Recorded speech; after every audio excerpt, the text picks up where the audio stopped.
Olá, amigos do Facebook e do nosso canal FEPB TV no YouTube.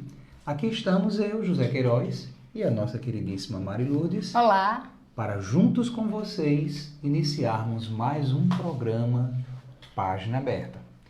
E hoje, Emmanuel nos convida a estudarmos o capítulo de número 53 do livro Ceifa de Luz, com o título Confiando.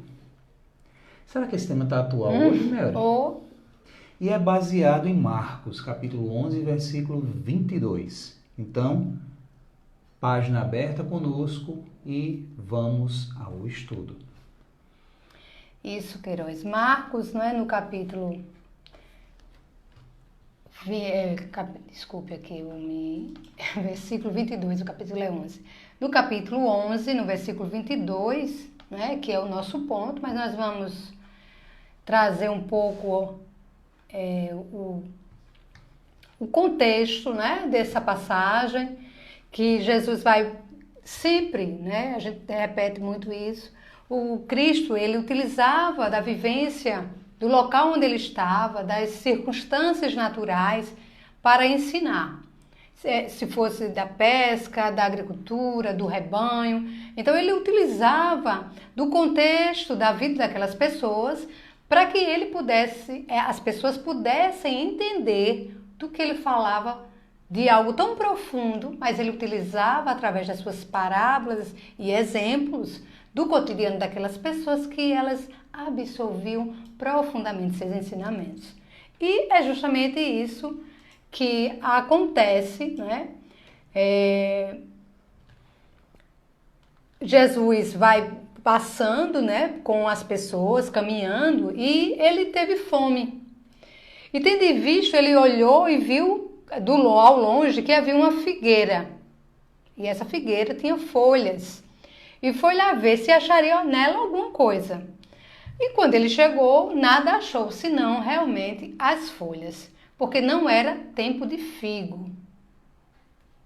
E disse: nunca jamais como alguém fruto de ti para sempre. E ouviram, os discípulos ficaram ouvindo aquilo, né? Então que Jesus no outro dia pela manhã, ele continuou seguindo, né? E no outro dia pela manhã passaram pela figueira e viram que ela estava seca. E recordando Pedro, disse: mestre, como secou a figueira que tu falaste? E eles botam aqui o texto, né, no Evangelho, que tu amaldiçoaste, mas a gente entendendo a força cósmica do Cristo, que o contexto aqui pode estar um tanto quanto diferente ao nosso entendimento do que realmente o Cristo tenha dito, né? Porque olha só o que o Cristo diz no versículo 22, que é o nosso tema de hoje. Responde Jesus, dizendo: tendes fé em Deus? Tende fé em Deus? Né? E isso nos faz, Queiroz, refletir nesta noite, né? O que Jesus continua. Eu acho que é até importante, Queiroz, a gente até ir um pouco mais até no contexto do Evangelho para a gente entender melhor. Porque ele fecha, depois que ele pergunta se tem de fé em Deus, aliás, não é nenhuma pergunta, né? Ele afirma: tem de fé em Deus. Em verdade vos afirmo que todo o que disser a este monte, tira-te e lança-te no mar, e isto sem hesitar no seu coração, mas tendo fé de que tudo o que disser sucederá, e ele o verá cumprir assim. É interessante Jesus fazer uma analogia justamente nessa parábola, que é a parábola da figueira seca, né? A questão da fé. Eu estava raciocinando aqui, poxa, que interessante, né? Porque o que é que simboliza? Segundo os estudos do Evangelho, né? Como a gente pode verificar, inclusive no Evangelho segundo o Espiritismo, existe essa base dessa Passagem do Evangelho. passagem no Evangelho segundo o Espiritismo. E a análise de Kardec, eu vou pegar um pedacinho aqui para a gente analisar ela, só até um determinado ponto. Eu vou copiar e colar aqui e passar para vocês. Né? Ele diz isso aqui, ó. A figueira seca é o símbolo das pessoas que apenas aparentam bem.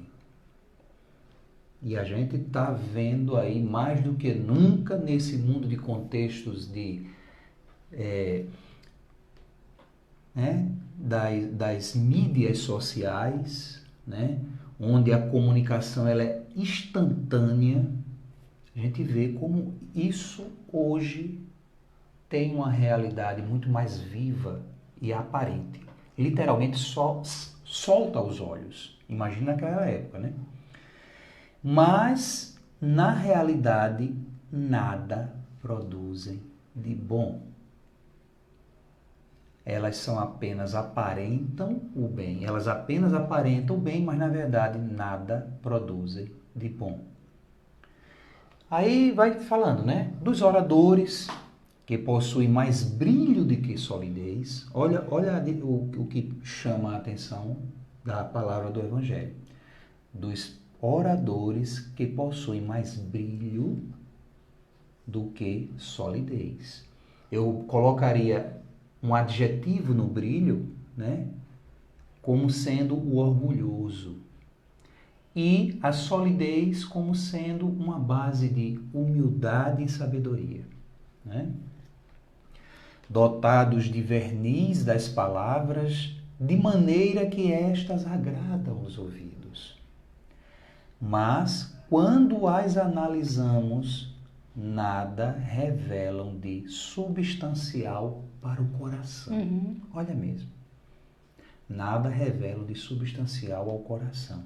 Eu me lembro aqui, né, essa vertente que a gente vive, onde o principal para um país viver e estar bem é a economia.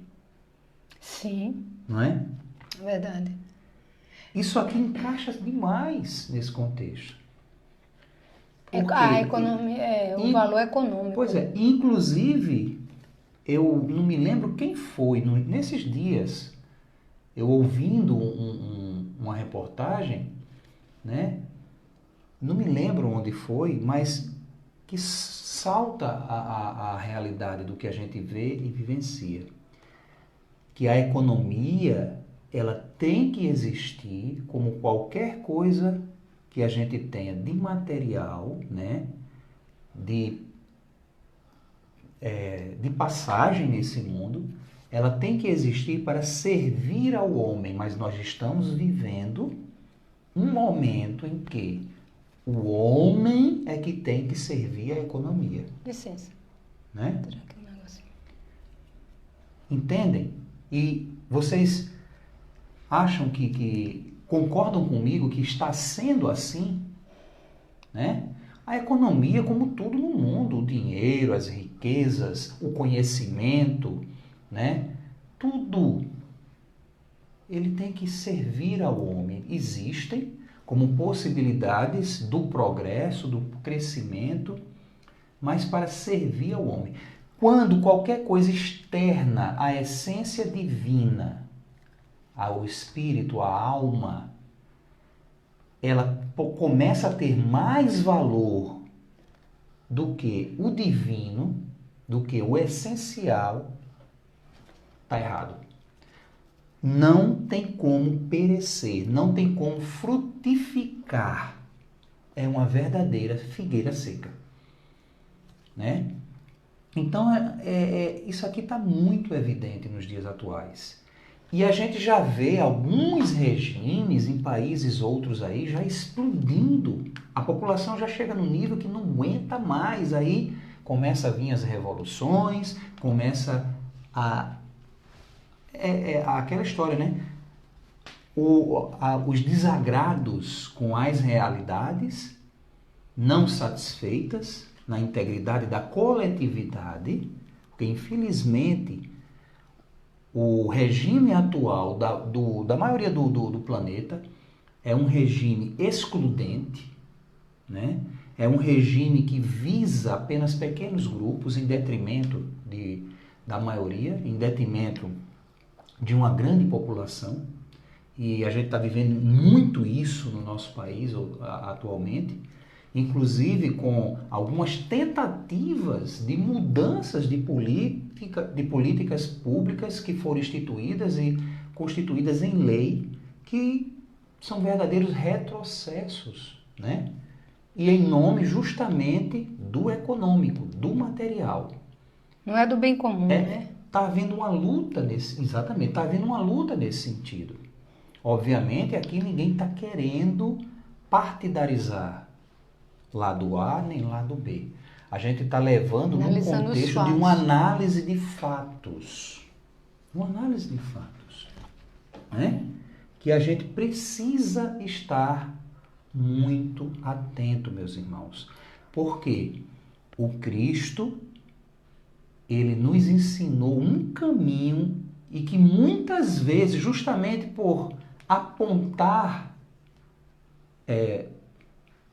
antagonismos com relação a esses e outros pensamentos, eles trazem dificuldades e até o indivíduo muitas vezes tem que estar preparado para literalmente sangrar em prol da coletividade, em prol do bem comum, não é?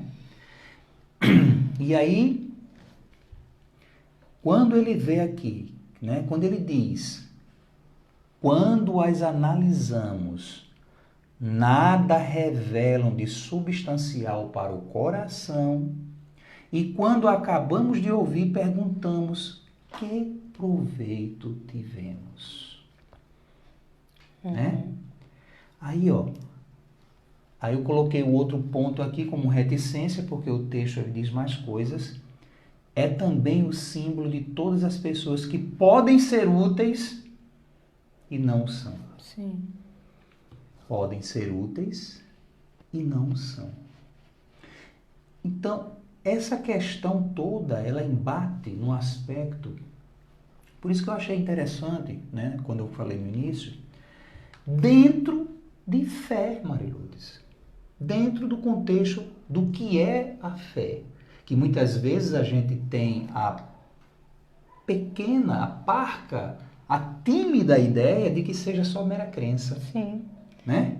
E a gente vê, olha que interessante, dentro de todo esse contexto aí de advertência à realização, né? Advertência à inércia e chamamento à realização, o Cristo fala de fé. Não é interessante isso? E Emmanuel, justamente, ele vai discorrendo, né, em vários parágrafos a respeito do que essa estrutura, quando plasmada em ação, plasmada em realidade e desenvolvimento, é capaz de fomentar para a realização do humano. Começa aí. Tendo fé nas descobertas e nas observações conjugadas de físicos, astrônomos e matemáticos, o homem construiu o foguete, com que explora vitoriosamente o espaço cósmico. Tendo fé nas ondas eletromagnéticas, formou as bases da televisão que hoje transmite a palavra e a imagem a longas distâncias, simultaneamente em todas as direções. Tendo fé nos processos imunológicos, iniciados e desenvolvidos por ele mesmo, criou a vacina, liquidando o problema das moléstias contagiosas que, de tempos a tempos, dizimavam milhares de existências no mundo. Tendo fé na escola, dividiu-se em setores múltiplos e estabeleceu cursos específicos de modo a servir as criaturas da infância à madureza, afastando a humanidade dos prejuízos da incipiência e do flagelo da ignorância. Tendo fé no motor, inventou o automóvel em que se transporta à vontade de região para região, atendendo aos próprios interesses, com inestimável ganho de tempo. E Kardec, falando sobre fé, ele diz o seguinte, né? Algumas definições, porque Kardec dá várias definições de fé. Uma delas é: fé é a confiança nas suas próprias forças. Essa confiança torna o homem capaz de executar coisas materiais que não consegue fazer quem duvida de si. Queiroz, eu queria só... Olha que ressonância interessante do que ele fala nas próprias forças com o que Joana de Ângeles diz na pergunta 15 do livro Joana de Ângeles Responde, que é Psicografia de Divaldo. Então, ela, quando é perguntada sobre a fé, afirma que a fé é a flama divina que aquece o espírito e dá-lhe forças para superar tudo. Aí ela até coloca, tudo, imagina, são todas as nossas demandas, tanto emocionais, materiais, né? Eu achei bem interessante que a força em si próprio e Joana também. E aí fica no contexto. E nós, como estamos utilizando essa estrutura construtiva que é a fé? O que é que ela está alicerçando para que a gente possa, inclusive, que é o primordial, deixar para a posteridade e entregá-la quando adentrarmos o mundo espiritual, né? Porque a gente deixa, porque a fé que Jesus trouxe, que ele nos adverte que não devemos fazer como a figueira que secou, né? Que é uma fé, como Emmanuel diz aí, que não serve para nada, está só no brilho, né? Está só nas aparências, mas não nas realizações, né, cruciantes do progresso da alma, das coisas divinas, né? O que é que a gente de fato está fazendo, meus irmãos, para seguir seguir conscientemente num caminho onde, conforme o texto aqui, a gente possa, nessa confiança, de fato, deixar, né, o nosso legado, vamos dizer assim. E, no momento da prestação de contas, estarmos com a consciência tranquila, né? Porque exemplos são diversos. Errar, qualquer um erra. Porque a gente está em aprendizado. A gente está desenvolvendo o ser. Mas o Cristo trouxe o diferencial, mostrou o caminho a seguir e exemplificou como tem que ser o roteiro. Então, eu ando confiando nos seus propósitos e na sua guia, né? No seu jugo, ou apenas ando na admiração circunstancial que me faz, no momento da prova, cruzar os braços, ou agir desconectado da realidade e da forma com que, se fosse ele ali, observando-nos, deu a lição, colocou em prova, e ele, como professor, mestre, ali, observando e nos apontando para depois dar a nossa nota. Hein? Como é? Que nota o nosso mestre nos daria diante de algumas considerações, de algumas realizações, de algumas ideias, de alguns pensamentos, de algumas manifestações, de alguns apoios. E aí? Que nota ele nos daria? Será que ele olharia para nós e realmente aplaudiria?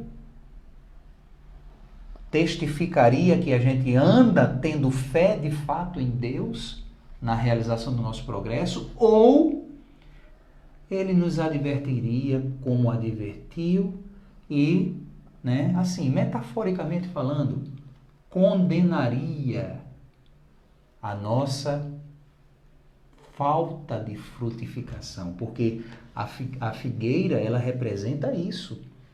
Um elemento que não estava frutificando, que não estava dando frutos, né? Por isso que o título é a figueira estéril. Então, se nós aqui estamos e temos todo um contexto, e não é pouco, viu? É muita coisa. E com o Espiritismo, então, né, Marilu? Diz aí é que, meu Deus, não tem como, eu só erro se a teimosia for de mula mesmo, sabe? De mula, como a gente diz, que errar é humano, mas permanecer no erro é burrice. Né? Então, a gente com o Espiritismo, nós temos mais até do que, porque o que Jesus deixou, se ainda naquela época, antes do século XIX, quando Kardec trouxe a luz do Espiritismo para nós, e os espíritos, a pleiade dos espíritos, literalmente caiu como estrelas ao céu, trazendo a apoteose do divino para que a gente pudesse entender e despertar e acordar. A gente, sinceramente, meus irmãos, a gente não tem como dar mais desculpas nas épocas atuais por tantos desenganos e por tantos erros, né? A gente tem muito e muito pouco estamos dando, porque a gente recebe demais. Queiroz, eu avaliando aqui a mensagem de Joana, ela é muito interessante porque ela vai trazendo também a fé, né, como um processo de transformação do ser. E aí ela diz que a fé é imprescindível para a aquisição do equilíbrio. Na medida que eu vou fortalecendo essa fé, eu vou adquirindo também um fortalecimento nas virtudes. Sim. Né? Então ela diz o que aprendizado se solidificando. Né? Porque ela diz que uma pirâmide, ela se ergue bloco a bloco. Então a nossa fé, se a gente for olhar várias pessoas, vão ser diferentes. Entende? Então o sentido, o aprendizado, para mim, pela experiência, cada um tem a sua vivência na vida. E, logicamente, essa fé vai estar favorecendo aquelas virtudes que talvez você já tenha, mas que eu preciso desenvolver. O próprio Emmanuel diz que a fé, ela não brota espontaneamente. Eu vou ter ela fé.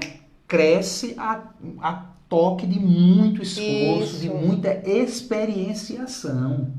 Então, só assim ela se desenvolve. Eu achei interessante ela fazer essa junção, né, dizendo que as construções grandiosas resultam na colocação de peças sobre peças. Por que é importante a gente entender isso?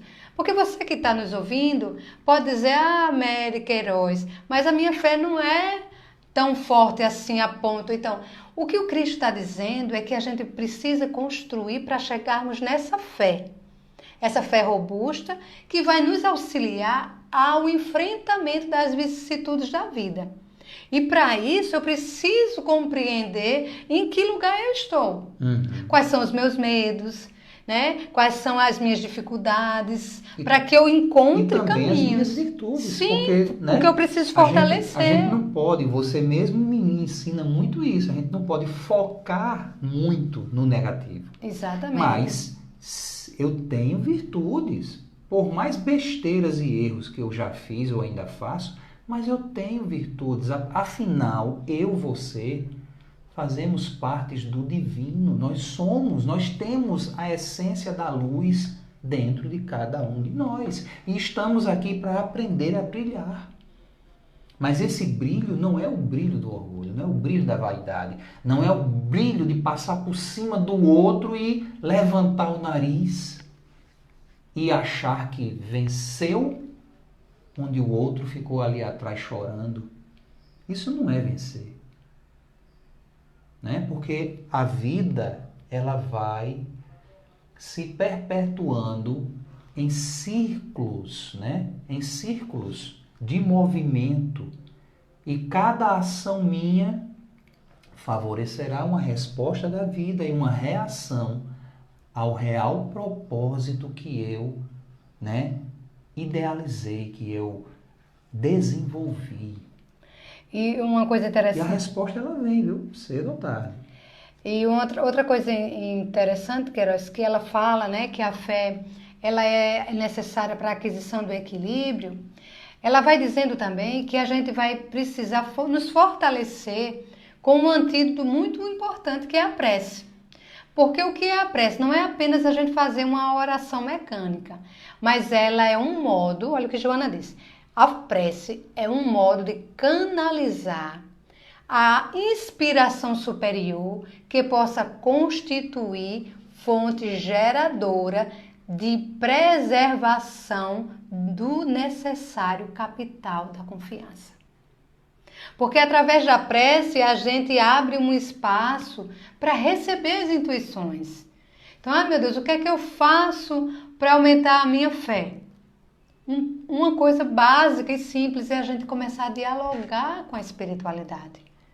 Porque nesse momento da prece a gente entra em meditação. A prece é um momento de meditação. Que você para, você vai analisando, vai nessa conversa, né? Vai agradecendo pelo seu dia, né? Vai solicitando as inspirações do alto para que você encontre caminhos e respostas para uma dificuldade que você está. Então, a gente precisa... A fé, meus irmãos, é prática, é ação. Ela não é algo que vai simplesmente descer pela minha cabeça e eu vou ser a pessoa mais fervorosa. Não. A fé é esse movimento, né? Então, outra coisa que Joana coloca interessante, Queiroz, é que ela diz que é necessário,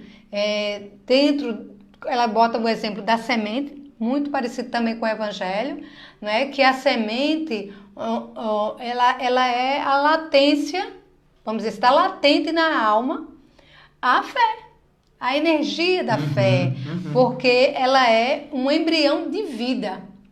E olha o que ela diz. Isso só é possível a gente entender, né? Tornar-se imperioso com o condicionamento psíquico, somente possível mediante a busca sistemática pela razão, pelos fatos, através da investigação. Então a gente não pode aceitar tudo, a gente precisa fazer uma análise, entender como são as coisas. O que Jesus nos ensinou, não né? É? A fé, para ser sincera, coerente, ela tem que ser raciocinada. Ela tem que se elevar a um patamar que saia da minha própria sombra. E às vezes eita, quase não sai, entendeu? E às vezes... E às vezes a gente acha que ter razão é uma coisa rígida da minha forma de ver. A razão, pelo contrário, a razão faz que você também veja a visão do outro. E a razão traz tranquilidade a você. E não disputa, né? Ah, você está com a razão, eu estou com a razão. Exatamente. Não é isso. Quando você sabiamente, pelo conhecimento adquirido, pela fé, porque a dinâmica da fé, ela é realização. Então, como você adquire fé com vivência, isso é o diferencial. A gente já falou isso aqui outras vezes. Da mera crença, a fé é vivência. Então, aquele que tem fé no que diz, no que concebe, ele tem tranquilidade. Por quê? Porque ele sabe que um dia o tempo, não é ele, não é eu, o tempo vai mostrar qual realidade prevalece. Entendeu? Então, aquele que tem a vivência e pela vivência ele tem a experiência e a sabedoria do caminhar, ele fica tranquilo. ele adquire mansuetude, ele adquire uma certa paciência com o processo, porque sabe que aquilo ali o outro vai adquirir.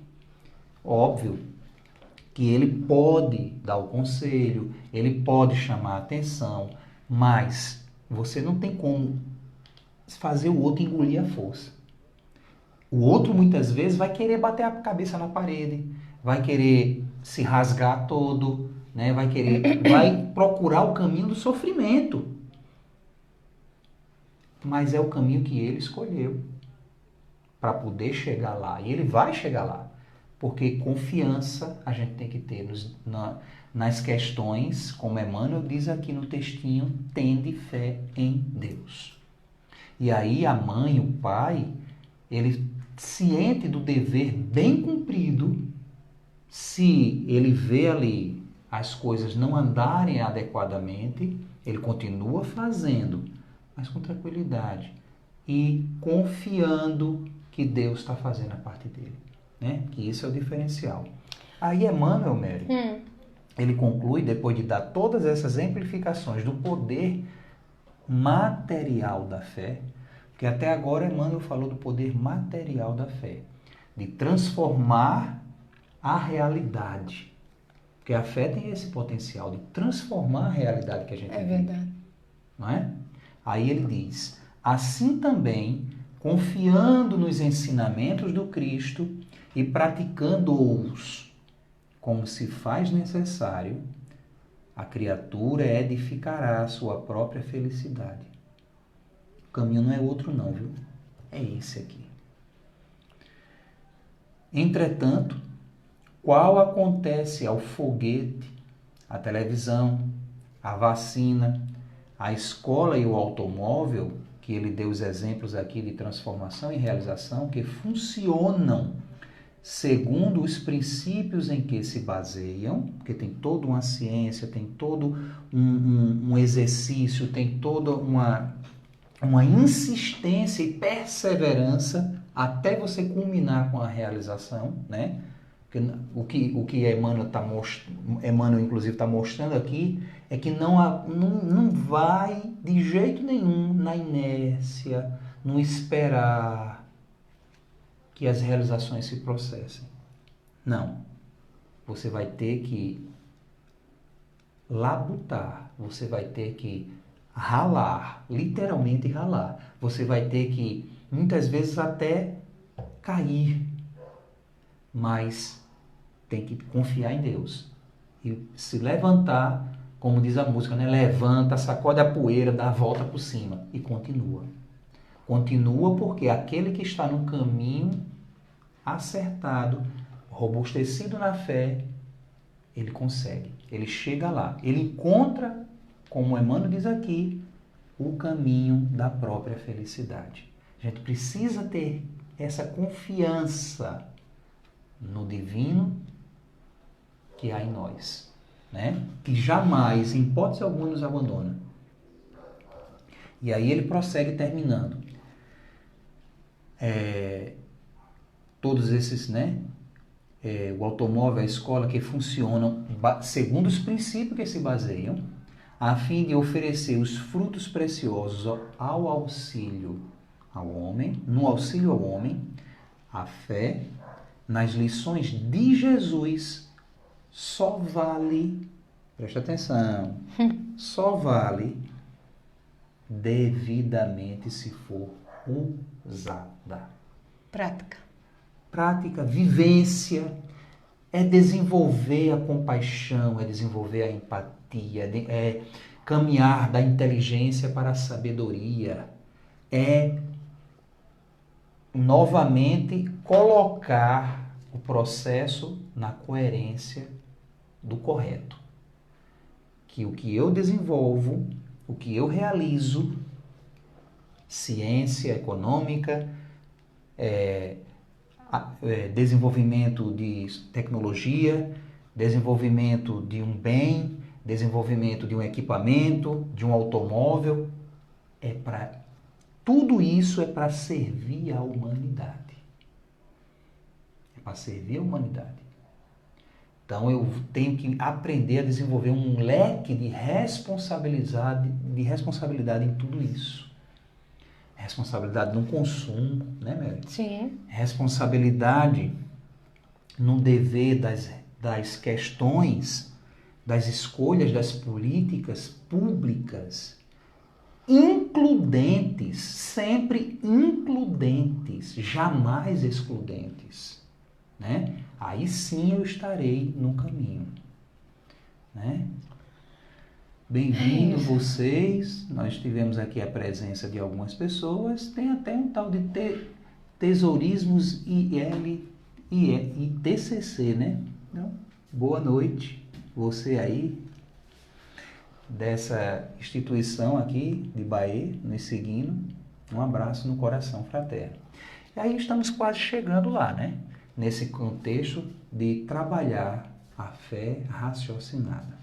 Então, estamos quase fechando, né? Você tem alguma coisa mais a acrescentar? Eu acho que hoje foi muito importante, acho que mais do que necessário a gente rever a nossa prática de fé no nosso dia a dia. E a nossa querida Maria Dolores nos traz a indicação de uma poesia que, olha só, Queiroz, Deus conta contigo. E ela começa trazendo tudo, esse primeiro estrofe da poesia tem tudo a ver com o que a gente leu aqui, olha só. Maria Dolores de novo, né? Maria Dolores. Ouço-te às vezes, coração amigo, em torno ao bem, numa questão qualquer diz, farei, conseguirei, conta comigo, se Deus quiser. Se Deus quiser. Mas não te alteres, a pretexto disso. De segundo a segundo, a estrada, a vontade de Deus é revelada em bondade e serviço. Fita os quadros da gleba campo afora, tudo que existe vibra, luta e sente, serve constantemente, dia a dia, hora a hora. De alvorada a alvorada, o sol fecundo, sem aguardar requerimento, garante sem cessar o equilíbrio do mundo de seu carro de luz no firmamento. A fonte, a desliza singela e boa, passa fazendo bem, descendenta, consola, alivia, abençoa, sem perguntar a quem. Sem recorrer a humanos estatutos, nem a filosofias enganosas, a laranjeira estende os próprios frutos, a roseira dá rosas. Perfeito. O lírio não se ofende nem reclama sobre a terra onde alguém lhe deitou a raiz. Seja em vaso de estufa ou um trato de lama, desabrocha feliz. Lindo. Assim no mundo, coração amigo, faze o bem onde for, seja quem for, em toda parte. Deus conta contigo na tarefa do amor. Perfeito. Maria Dolores, obrigada pela intuição, porque foi perfeita essa poesia. Então é isso, meus irmãos. Então, já sabem vocês, aqui toda quarta-feira nós temos esse encontro, né, com essas pérolas que Emmanuel tão bem colocou para ornar os nossos corações, né? Então, semana que vem, 8 horas, 20 horas da noite, horário de Brasília, aqui nós estaremos juntos com vocês para mais um Página Aberta. Então, por hoje, fiquemos na paz. E até lá. Um grande abraço. Um beijo a todos.